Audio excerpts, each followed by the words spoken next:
যে তিনটি রোগ হলে মনে করবেন আপনি জান্নাতি। তিনটি রোগ যদি আপনার হয় তাহলে আপনি মনে করবেন যে আপনি জান্নাতি।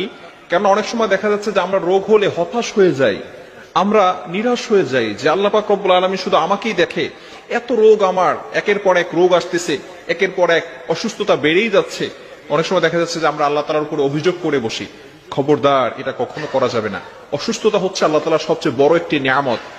অসুস্থতা মানে হচ্ছে যে পৃথিবীর ভিতরে কোটি কোটি মানুষ আছে, তারপরে আল্লাহ পাক রব্বুল আলামিন আপনাকে অসুস্থতা দিয়েছেন, মানে আপনার দিকে আল্লাহ তাআলা ফোকাস করেছেন। সুবহানাল্লাহ। অবশ্যই আপনাকে স্মরণ রাখতে হবে যে অসুস্থতা, বিপদ মানে হচ্ছে আল্লাহ পাক রব্বুল আলামিন আপনাকে খুশি হয়ে দিচ্ছেন। কিন্তু অনেক সময় বান্দা এটাকে খুশি মনে নেয় না, বান্দা আল্লাহর প্রতি নারাজ হয়ে যান, বান্দা আল্লাহর প্রতি অসন্তুষ্ট হয়ে যায়, অভিযোগ করতে থাকে। এজন্য তিনটি রোগ যদি আপনার হয়, কনফার্ম আপনি আল্লাহ পাক রব্বুল আলামিন আপনাকে জান্নাত দান করে দিবেন, যদি আপনার ভিতরে ঈমান পরিপূর্ণ থাকে এবং আপনি ঈমানের উপর অটল অবিচল থাকেন।